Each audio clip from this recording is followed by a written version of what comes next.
저 일주일 동안 하나님의 말씀을 묵상하면서 동일한 말씀을 가지고 생각한 말씀이 있었습니다. 이런저런 말씀을 가지고 이렇게 전해야지 하고 어제 새벽기도 마친 그 이후에 정리를 다 하고 이제 집에서 조금 쉬면서 묵상하는데 마음이 뭔가 불안한 거예요.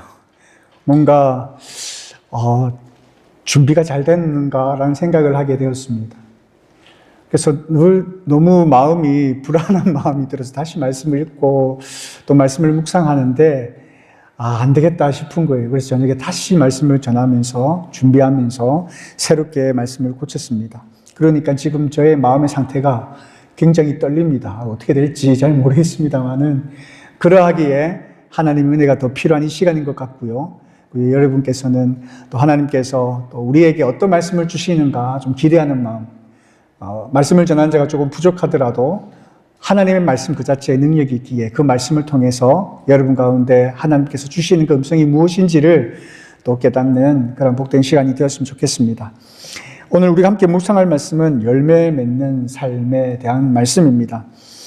한 나무가 열매를 맺기 위해서는 거쳐야 할 과정이 있습니다. 뿌리가 땅에 깊이 내려야 할 것이고 또 햇빛과 비를 또 충분히 받아야 할 것입니다. 때로는 가지치기와 같은 아픈 고통을 겪어야 하기도 할 것입니다. 우리의 신앙 생활, 우리의 신앙의 여정도 이와 같다라고 생각을 합니다. 우리가 열매를 맺기 위해서는 여러 가지 과정이 있는데 저는 오늘 본문의 말씀을 읽으면서 우리에게 주시는 세 가지 과정이 있다고 저는 생각을 합니다. 그것은 바로 회개, 두 번째는 인내, 마지막 세 번째는 변화된 삶이다라고 그렇게 생각을 합니다. 저는 오늘 말씀을 통해서 어떻게 해야 우리가 하나님 앞에서 하나님의 기쁨이 되는 그런 열매 맺는 신앙인이 될 수 있을까, 이 말씀을 한번 전해보고자 합니다. 열매 맺는 삶을 살기 위해서 우리가 해야 할 것은 뭐냐면 첫 번째, 진정한 회개가 필요하다라는 말씀입니다. 신앙에 있어서 우리가 신앙생활함에 있어서 열매를 맺기 위해서는 회개가 절대적으로 필요하다. 우리의 신앙생활의 열매는 회개에서 시작되어진다라고 해도 과언이 아닐 것입니다. 예수님께서는 오늘 본문의 말씀을 통해서 당시 사람들이 가지고 있었던 그 잘못된 사고방식을 뒤엎으시는 그런 모습, 바로 잡으시는 모습을 우리가 보게 됩니다. 그들은 자연재해나 사고를 당한 사람들이 더 큰 죄를 지었기 때문에 저러한 일을 당한다라고, 저러한 불행을 겪는다라고 생각을 했습니다. 그들이 그렇게 생각한 이유가 무엇일까? 그들은 신명기적인 역사관이 그들에게 있었기 때문입니다. 유대인들은요, 신명기 28장에서 말하는 축복과 저주의 원리에 대해서 너무나도 잘 알고 있었고 익숙했습니다. 그 말씀을 보면요, 이런 거예요. 순종하면 복을 받고 불순종하면 저주를 받는다. 사실 하나님께서 하나님의 백성들에게 주신 말씀입니다. 하나님의 말씀을 순종하면 복을 받고 하나님의 말씀을 불순종하면 저주를 받는다. 그러니 이러한 개념들이 그들에게 오랫동안 박혀 있었다라는 것이죠. 뿌리 깊이 박혀 있었기 때문에 그들이 당하는 고난들은 나의 어떤 죄와 연결되어 있는 죄의 결과로서 받게 되어지는 그러한 고통이라고 생각하는 경향들이 강했다라는 것입니다. 그래서 누군가 사고를 당하거나 재난을 당하면 그것이 하나님의 심판이고 형벌로 여겼다라는 거예요.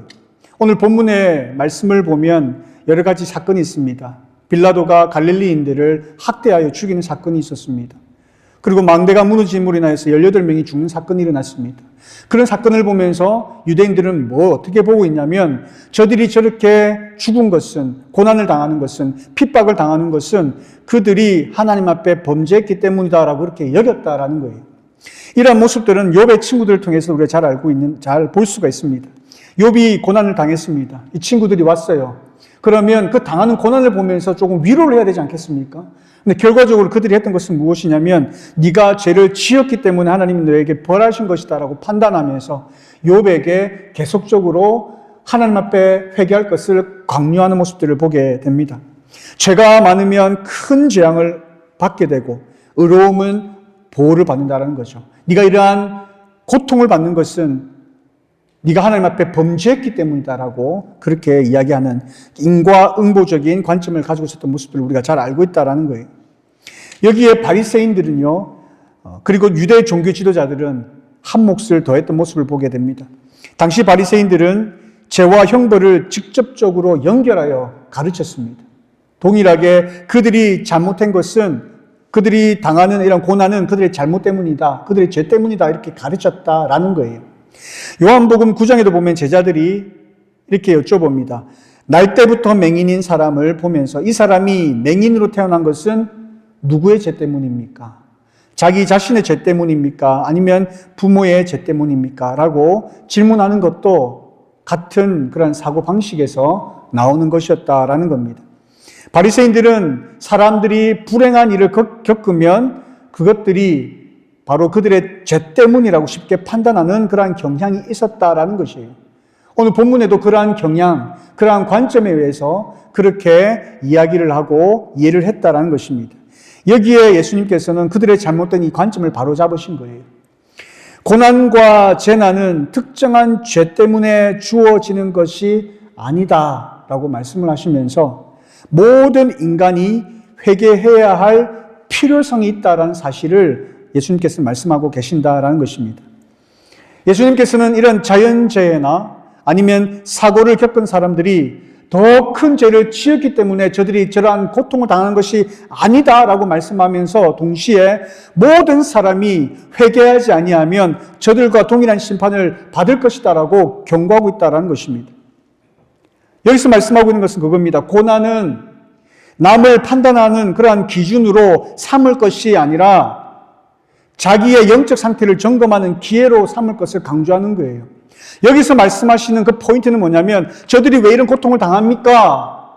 저들이 이런 고통을 당하는 이유는 이것이다 저것이다 라고 말씀하시는 것이 아니라 그들이 당하는 고통을 보면서 그들이 왜 저런 고통을 당하는 것일까를 생각할 것이 아니라 오히려 그 고통 가운데 자기 자신을 돌아보라. 나는 하나님 앞에서 범죄한 것이 없는가? 나는 하나님 앞에 회개할 것은 없는가? 자기 스스로를 겸손히 살펴보는 기회로 삼으라는 그 말씀이다라는 것입니다. 유대인들은 이러한 신명기적인 역사관, 바리새인들의 가르침 등의 이유로 그들은 죄와 고난을 직접적으로 연결했던 거예요. 고난당하는 것은 죄 때문이다라는 것을 연결하는 사고방식을 가졌다라는 것입니다. 그것이 옳지 않다라는 것은 아니지만 예수님께서는 그러한 상황들을 보면서 함께 그들이 당하는 고통을 보면서 그것을 가지고 그들을 판단하는 어떤 기회를 삼을 것이 아니라 나를 돌아보는 겸손한 마음으로 내 자신을 돌아보는 그러한 기회로 삼으라 그렇게 말씀하시는 거예요. 오늘 본문을 보면 두 번이나 말씀하십니다. 다른 사건을 가지고 두 번이나 말씀하시는 겁니다. 두 번을 말씀하시는 것을 그만큼 강조하시는 거예요. 예수님의 음성을 지금 들을 수는 없지만 아마도 예수님께서는 이 말씀을 가르치실 때에 정말 강조하면서 말씀하셨을 거예요.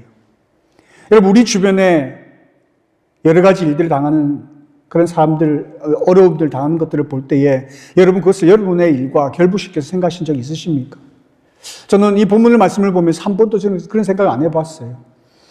옆에 있는 사람들이 어려움을 당해요. 그러면 나와는 상관없는 것처럼 생각했을 때가 많았어요. 그냥 그분들의 아픔들을 걱정하고 그분들을 위해서 기도는 해주었지만 그들이 당하는 그 고통이 나와는 아무런 상관이 없게 여겼다라는 거예요. 아니, 그런 생각조차 하지 않았다는 겁니다. 그러나 예수님의 관점은 다른 것이었습니다. 그들이 어떠한 연유로 인해서 그런 고통을 당하는지 그것보다도 우리가 더 관심을 가져야 하는 것은 뭐냐면 저들이 당하는 고통을 우리 같이 마음을 아파주는 것은 당연한 거고요. 넘어서서 그들이 당하는 그런 고통, 그들이 당하는 어떤 여러 가지 아픔들을 통해서 나에게는 저런 부분이 없는가? 나를 돌아보고 나의 연약한 부분들, 하나님 앞에 범죄한 부분들은 없는가? 내 스스로를 살피는 그러한 기회를 삼아야 된다는 것입니다.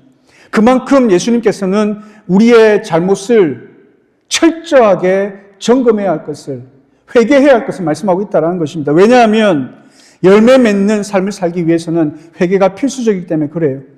하나님과의 관계 속에서 회복할 수 있는 첫 단계, 첫 걸음은 무엇이냐면 회개입니다. 우리의 죄 때문에 하나님과 단절되는 거거든요. 그래서 조그만한 죄라도 있다고 한다면 하나님과의 관계가 회복될 수가 없는 거예요. 그래서 철저히 우리의 삶을 살피면서 내가 깨닫지도 못하는 죄가 있다고 한다면 하나님 생각나게 해달라고. 우리는 기도할 때마다 하나님 저에게 이 회개의 영을 부어주셔서 생각지도 못했던, 깨닫지도 못했던 죄악이 있다고 한다면 모조리 다 생각나게 해달라고. 하나님 앞에 우리는 회개하며 나아가야 한다라는 거예요. 생각나지 않는 죄가 있다 할지라도 하나님 앞에 하나님 제가 생각나지 않는 죄까지 있다고 한다면 하나님 용서해달라고 철저하게 회개하는 그런 모습들로 우리는 살아가야 할 것입니다. 왜냐하면 그 회개를 통하여 우리가 하나님과의 관계가 새롭게 회복되어지는 것이고 아름다운 열매를 맺는 그런 시작이 되기 때문에 그렇습니다.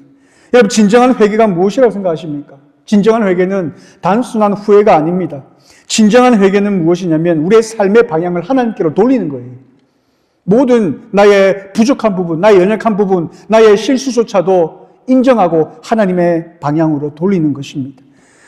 진정한 회개는 죄를 멀리할 뿐만 아니라 하나님의 말씀대로 살아가려는 구체적인 결단까지 포함된다라는 것입니다. 그래서 요한은 누가복음 3장 8절에 뭐라고 이야기하고 있습니까? 회개에 합당한 열매를 맺으라.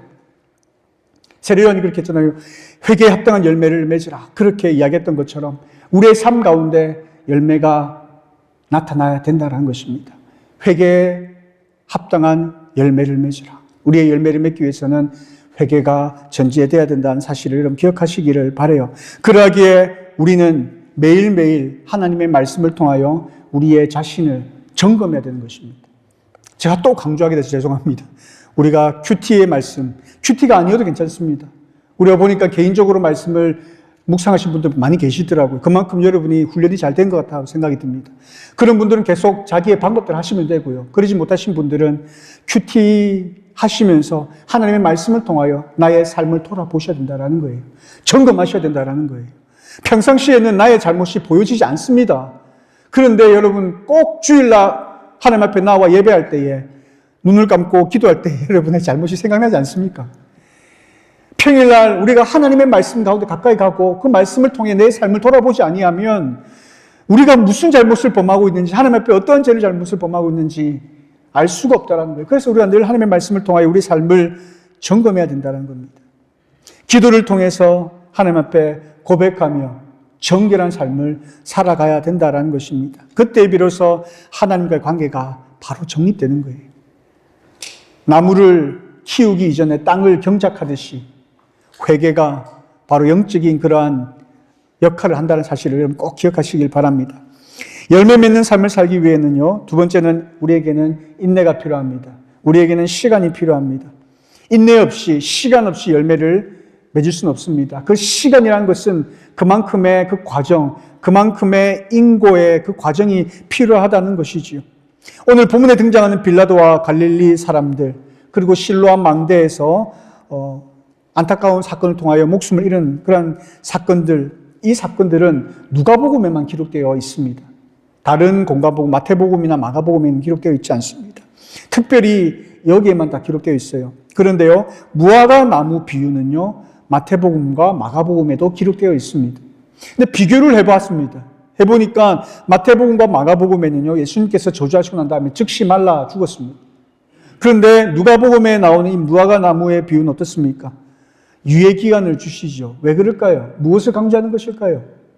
마태복음과 마가복음에 등장하는 무화과 나무는 그 비유 자체로 예수님께서 말씀하시고자 하는 말씀이 있었습니다. 종말에 그러한 마지막 때에 우리가 열매 맺어야 되는 삶들을 강조하기 위해서 그렇게 말씀을 하셨고 그 비유가 사용되었다고 한다면 오늘 이 누가복음에는 어떠한 부분이 강조되고 있는 걸까요? 이것은 바로 예수님, 하나님의 그러한 인내, 그리고 우리에게 회개할 기회를 주시는 그 하나님의 말로 다 할 수 없는 크신 사랑, 그 은혜가 강조되고 있다는 것입니다. 여기는 굉장히 중요한 두 가지 사건을 우리가 생각할 수 있는데 그 첫 번째는 뭐냐면 하나님의 그 은혜입니다. 기다려주시는, 우리에게 기회를 주시는 은혜. 동시에 두 번째 메시지는 뭐냐면요, 아주 두려운 무서운 말씀입니다. 그것은 바로 마지막 때가 있다는 거예요.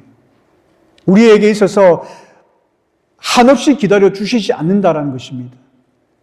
각자 개인적으로 맞이하는 종말이 있겠지만 우주적인 종말이 분명히 있고 거기에 대한 분명한 하나님의 심판이 있다는 사실을 오늘 본문의 말씀을 통하여 우리에게 말씀하고 있다는 거예요. 누가복음 오늘 본문의 말씀을 보면 포도원 주인이 등장합니다. 이 주인은 여러분 아시겠지만 하나님을 상징하는 겁니다. 포도원 지기는 누구를 상징하는 걸까요? 예수님을 상징하는 거예요. 그 예수님께서 하나님과 우리 사이에 중보자가 되셔서 우리 위하여 기도하시고 우리를 위하여 십자가에 죽으심으로 우리 죄를 사하시고 도말하시고 우리에게 기회를 주시는, 하나님께로 돌이킬 수 있는 기회를 주시는 그러한 중보자 역할을 하신다라고 볼 수가 있는 거죠. 그리고 무화과나무는 무엇을 상징하는지 아십니까? 구약 성경에 보면 이스라엘 백성들을 상징합니다. 그러하기 때문에 이 무화과나무는 유대 민족, 오늘날 우리를 상징하는데 회개하지 않은 유대 민족을 상징하고요. 구체적으로 오늘날 우리에게는 열매 맺지 않는 신앙인들을 의미하는 것입니다. 우리가 하나님을 섬긴다라고 하지만, 우리가 하나님 앞에 나와 예배 드린다고 하지만 우리의 삶에 아무런 변화의 삶이 없다고 한다면, 우리의 삶에 영적인 열매를 맺는 그러한 삶을 살아가고 있지 않는다라고 한다면 성경 말씀에서는 뭐라고 말씀하고 있냐면 우리에게 있어서 마지막 때에 베어버리신다라고 합니다. 불에 태워버리신다라고 이렇게 말씀하고 있다라는 거예요. 이것은 우리에게 주시는 경고의 말씀입니다. 두려운 말씀입니다. 지금 우리가 우리의 삶에 아무런 일이 일어나지 않는다라고 해서 괜찮다라고 생각하지만 그것은 착각이에요. 그것은 하나님께서 오늘 말씀을 통하여 1년 동안의 유예를 더 주신 것처럼 어떻게 보면 그 포도원 지기 되신 예수님께서 하나님을 설득하셔서 조금 더 우리에게 기회를 주시기 때문에 우리에게 이러한 시간들이 주어지는 것이지 그냥 끝없이 우리에게 이러한 시간, 평안한 시간, 열매 맺지 않아도 괜찮은 시간을 우리에게 한없이 주어지는 것이 아님을 여러분 기억하셔야 되는 거예요. 그래서 우리에게 주어진 이 시간을 우리는 소중히 여기고 어떻게 하면 우리가 열매 맺는 삶을 살아갈 수 있을까? 어떻게 하면 하나님의 백성으로서 하나님의 자녀로서 하나님께서 나에게 주신 그 사명을 감당함에 있어서 아름다운 열매를 맺어갈 수 있을까 고민해야 된다는 것입니다. 그러하기에 지금 우리에게 주어진 이 시간은 하나님께서 우리에게 은혜로 주신 그 기회의 시간임을 우리가 기억하면서 영적으로 우리가 성장하기 위하여 아름다운 열매를 맺기 위하여 우리는 애를 써야 된다는 것입니다. 그 성장은 한순간에 이루어지는 것이 아니에요. 그래서 하나님께서는 우리에게 기회를 주신 것이고 영적으로 성장할 수 있도록 환경을 조성해 주신 것입니다. 우리에게 기회를 주시되 우리가 열매 맺을 수 있는 여러 가지 환경들을 우리에게 필요들을 하나님께서 공급해 주신 거예요. 그렇다면 우리는 무엇을 해야 합니까? 하나님께서 우리에게 주신 그 시간, 우리에게 주신 그 건강, 우리에게 주신 그 물질, 우리에게 주신 그 달란트, 우리에게 주신 그 모든 것을 활용해서 어떻게 하든 하나님 앞에 아름다운 열매로 나에게 주신 그 달란트를 배로 남기기 위하여 애쓰며 노력하는 삶을 살아야 된다라는 거예요. 그러기 위해 우리는 이 시간들을 보내야 합니다. 그러기에 우리는 동일하게 하나님의 말씀으로 돌아와야 되는 거예요. 여러분, 운동선수가 슬럼프를 이렇게 경험하게 됩니다. 그때 그들이 하는 게 뭔지 아세요? 여러분 다 아시겠지만 기본으로 돌아가는 거예요. 기본으로 돌아서 나의 자세가 뭐가 잘못되었는가? 나의 자세가 도대체 뭐가 틀려서 이런 결과가 나오는가? 처음부터, 기본부터 시작한다라는 거예요. 우리의 신앙으로 마찬가지입니다. 우리가 화려한 신앙생활을 꿈꾸지만 그 화려한 신앙생활을 하기 위해서는요, 기본으로 돌아가야 됩니다. 우리가 하나님의 말씀을 듣고 우리 가운데 어떤 능력이 나타나고 성령의 역사가 나타나는 그런 놀라운 일들을 우리는 경험하고 살아가고 싶지만, 그러나 그것보다도 또 중요한 것은 뭐냐면 기본으로 돌아가는 거예요. 그 기본이 뭐냐? 하나님의 말씀입니다. 하나님 앞에 엎드려 기도하는 삶입니다. 매일매일 삶 속에서 하나님 앞에 부르짖는 삶이 없이 하나님의 말씀을 붙들고 그 말씀을 신음하며 그 말씀대로 살아가려고 노력하며 애쓰며 이러한 인고의 시간들이 없이는 우리의 삶에 그 어떠한 열매도 기대하기가 어렵다는 사실을 여러분 기억하시기를 바라요. 하나님께서 우리에게 주신 이 귀하고 복된 이 시간, 이 은혜의 시간, 그냥 허비하며 넘기는 시간이 되지 않기를 바랍니다. 나중에 하나님 앞에 섰을 때에 한순간도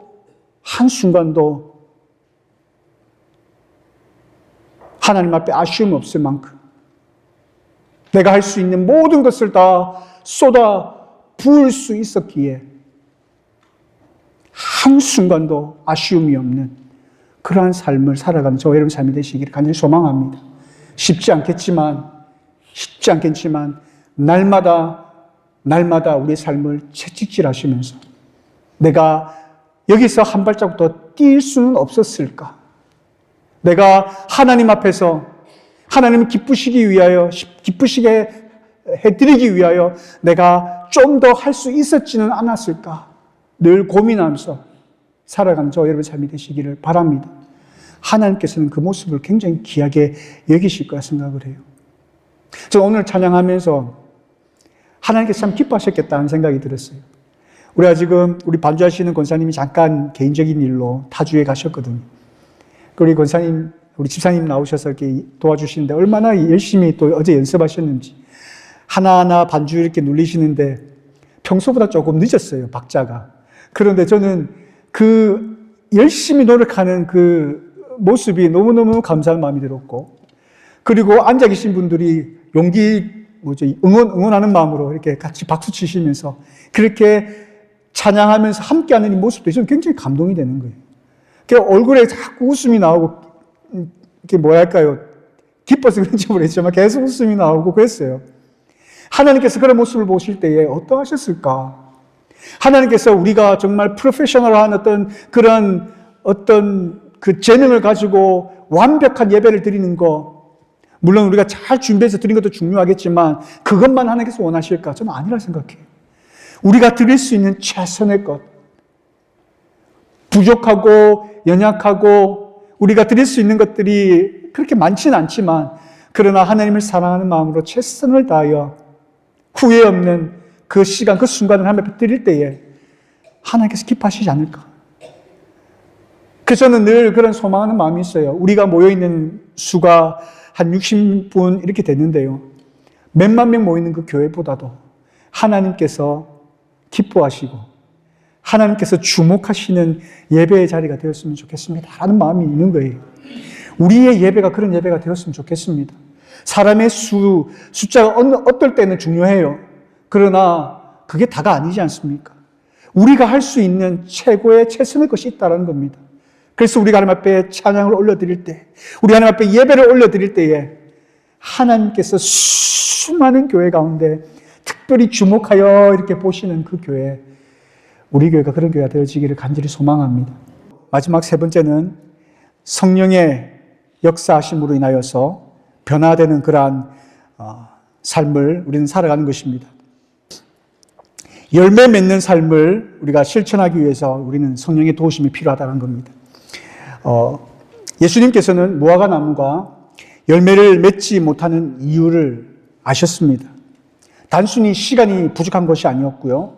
땅을 더 깊이 더 갈고 거름을 주고 하는 그런 돌봄이 필요했다는 사실을 아셨습니다. 우리의 신앙도 마찬가지예요. 우리가 스스로 무언가를 할 수 있다고 생각하는데요. 그렇지 않습니다. 우리가 가지고 있는 재력을 가지고 뭔가 할 수 있을 거라고 생각하지만 할 수 있어도요, 오히려 못하게 하십니다. 하나님이 사랑하신다면. 그건 저의 경험입니다. 뭔가 할 수 있을 것 같아요. 굳이 하나님이 안 도와주셔도 될 것 같아요. 그러면 제가 보통 때 할 수 있는 것보다 더 못할 때가 굉장히 많았습니다. 하나님께서 저를 사랑하시기 때문에 가르쳐 주시는 것 같아요. 그런데 어떨 때는요, 막 불안해요. 걱정스러워요. 준비가 잘 안 된 것 같아요. 그런데 제가 생각한 이상으로 하나님께서 역사해 주시더라고요. 그러면서 하나님께서 에게 하셨던 말씀, 깨닫게 하셨던 말씀이 뭐냐면요. 너 나 없으면 안 되지. 이거였어요. 너 나 없으면 안 되지. 그게 너무 감사한 거예요. 그래서 제가 이제 좀 부끄럽지만요. 호가 있다고 만든다고 한다면 저는 모또라 만들고 싶어요. 모또가 뭔지 아십니까? 뭐 하면 또다 이거예요. 내가 가지고 있는 어떤 실력이 있으면요. 하나님 굳이 안 도와주셔도 평탄은 칠 거예요. 그런데요.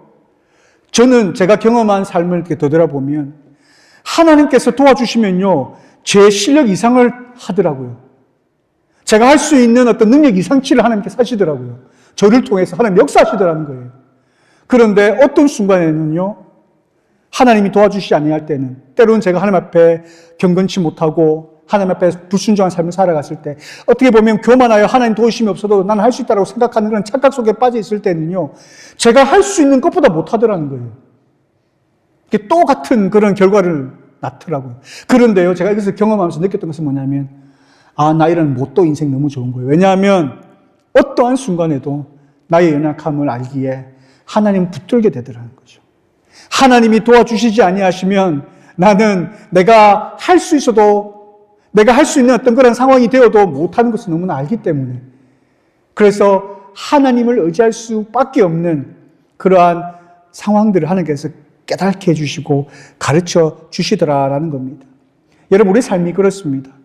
우리가 할 수 있는 것처럼 보이고요, 우리가 가지고 있는 물질과 재력과 건강을 이용해서 또 이때까지 그런 경험들이 있어 왔기 때문에 난 할 수 있어라고 생각하는 그러한 착각을 할 때가 많이 있습니다.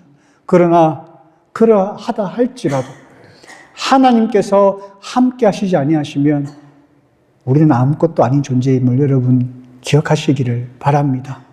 하나님께서 역사하지 아니하시면 우리가 할 수 있는 것이 없습니다. 그러하기에 우리가 열매를 맺기 위해서는 우리가 최선을 다하여 노력을 하지만 그 위에 하나님의 도우심이 필요하다라는 것입니다. 성령 하나님의 역사하심이 우리에게 있어야 우리의 삶이 변화되어질 수 있다라는 것입니다. 인간의 힘만으로는 참된 변화를 이룰 수 없다라는 것이죠. 바울은 이런 고백을 합니다. 내 속, 곧 내 육신에 선한 것이 거하지 아니하나니. 로마서 7장 18절에 이야기를 합니다. 이 바울이 어떤 사람입니까? 이 사람은 굉장히 똑똑한 사람이죠. 로마 시민권자였고요. 가말리엘 학파, 그러니까 아주 당대의 최고의 학파에서 공부했던 사람입니다. 그가 그 당시에 모든 학문을 다 섭렵했던 사람이에요. 그런데 그가 했던 고백은 뭐냐면 나는 아무것도 아닌 존재다 라는 사실을 고백합니다. 그냥 그가 그렇게 고백한 것이었을까요? 아니에요. 하나님의 함께 하심이 무엇인지를 알았기 때문입니다. 그리고 나의 연약한 부분이라 할지라도 하나님께서 함께하여 주시니 놀라운 일들을 이루어 가시는 그 하나님의 역사를, 섭리를 경험했기 때문이다라는 것입니다. 그 성령께서 우리를 새롭게 하실 것입니다. 그 성령님께서 우리의 삶 가운데 놀라운 열매를 맺는 삶으로 인도해 주신다라는 사실입니다. 그러하기에 우리는 날마다 성령의 충만함을 사모하고 구해야 되는 거예요. 성령의 충만함이라는 것은 제가 예전에 말씀드렸던 것처럼 내 삶 가운데 어떤 감정적인 변화가 일어나고 뜨거운 어떤 불길이 솟아오르고 하나님 앞에 기도했을 때의 어떤 신령한 신비로운 일들이, 현상들이 나타나고, 이것이 성령 충만함이 아닙니다. 성령의 충만함은 하나님과 함께 더불어 살아가는 것이고요, 하나님의 말씀으로 늘 함께하는, 가득 채워져서 만나면 늘상 하고 싶은 이야기가 하나님에 대한 이야기, 어떤 상황 속에서도 하나님에 대한 이야기들을 하고 싶어하는 그러한 상태가 성령 충만한 상태인 거예요. 그러하게 우리는 늘 하나님의 말씀을 묵상하고 그 말씀을 계속적으로 되뇌이면서 내 삶 가운데 하나님께서 나에게 어떤 말씀을 주고 계시는가, 지금 이 순간 하나님께서 나에게 하시는 말씀은 무엇인가 귀담아 들으려고 하는 그런 노력들, 이것이 바로 성령 충만한 모습이며 성령 충만을 사모하는 모습인 것입니다. 그러하게 우리는 그런 삶을 추구하고 기도하고 구하며 살아야 해요. 눈을 뜨면 하나님 오늘도 나와 함께 해달라고 기도하시고요, 오늘 삶 가운데 하나님의 지혜를 저에게 달라고, 하나님의 음성을 듣게 해달라고, 하나님의 말씀이 생각나고 그 말씀을 가르쳐 주시고, 그래서 그 말씀을 깨닫는 그런 은혜가 나에게 임하게 해달라고, 그래서 그 말씀 붙들고 살아가면서 그 말씀대로 살아내는 복된 하루가 되게 해달라고 부르짖는 그 삶이 성령 충만한 삶인 것입니다. 더 나아가 하나님께서 깨닫게 해주신 말씀 생각나게 한다면 어떻게 해야 됩니까? 그 말씀대로 순종하는 거예요. 그 말씀대로 살아보는 거예요. 그 말씀대로 사는 것이 어렵고 힘들고 이 세상에 살아가면서 이 세상의 가치관과 다르다 할지라도, 정반대일다 할지라도, 나에게 어떤 희생과 나에게 어떠한 수고, 그런 것들을 나에게 요구하는 상황이라 할지라도 개의치 아니하고 하나님께서 나에게 하신 말씀이기에 나는 그 말씀대로 순종하며 따르겠습니다라고 살아내는 그 삶, 그 삶을 통하여 하나님께서는 역사하신다. 그 삶을 통하여 하나님께서는 우리에게 열매 맺게 하신다라는 겁니다. 성령의 아름다운 열매들이 있다고 했습니다. 갈라디아서의 사랑과 희락과 화평과 인내와 자비와 양선과 충성과 온유와 절제. 여러분 삶 가운데 이런 삶이 있습니까? 한번 제가 여쭤보고 싶습니다. 여러분의 삶 가운데 이런 성령의 7가지의 열매 나타나고 있으십니까? 우리는 이런 삶을 살아야 된다는 거예요. 살아내야 된다는 것입니다. 이것은 제가 어제 처음으로 말씀드리고 싶었던 포인트는 그거였습니다. 우리가 선택할 수 있는 게 아니다라는 거. 해도 되고 안 해도 되는 것이 아니라 이것은 하나님의 명령이기에 그 말씀을 살아내야 된다는 것을 제가 정말 강조하고 싶었거든요. 우리의 삶이 정말 하나님의 백성이라고 한다면, 그래서 우리의 삶 가운데 이러한 열매를 맺는 삶을 살아가야 한다고 한다면 그렇게 삶을 살아내야 되는 거예요. 열매를 맺어야만 되는 것입니다. 그것이 우리가 살아내야 되는 삶이고요. 그것이 우리가 가지고 있는 그 믿음, 그 신앙이 진짜 믿음이다라고 증명할 수 있는 것이고요. 그것이 바로 하나님의 자녀가 되었다, 자녀이다라는 사실을 증명할 수 있는 증거다는 사실을 여러분 기억하시기를 바랍니다. 우리의 삶에 변화가 없다면 우리는 하나님 앞에 철저히 다시 한번 우리의 삶을 돌아보셔야 하는 겁니다. 하나님 앞에 섰을 때에 내가 너를 도무지 알지 못한다라는 그 말씀을 듣는다라고 한다면 그때는 더 이상의 기회가 없는 것입니다. 아무리 목회자라 할지라도, 아무리 장로님이라 하신다 할지라도, 권사님이라 할지라도, 교회 열심히 주일 성수했다 할지라도 내가 선택하는 것이 아니라, 내가 결정하는 것이 아니라 내 믿음의 진짜이고 가짜인 것은 하나님께서 결정해 주신다는 사실을 기억하시길 바랍니다. 나는 내가 구원받은 것처럼 생각하고 나는 내가 하나님을 믿는다라고 생각하지만 하나님의 입장에서 그것이 아니라고 한다면 아닌 거예요. 내가 주여 주여 하나님의 이름으로 귀신도 쫓아냈는데 무슨 말씀하십니까 하나님 지금?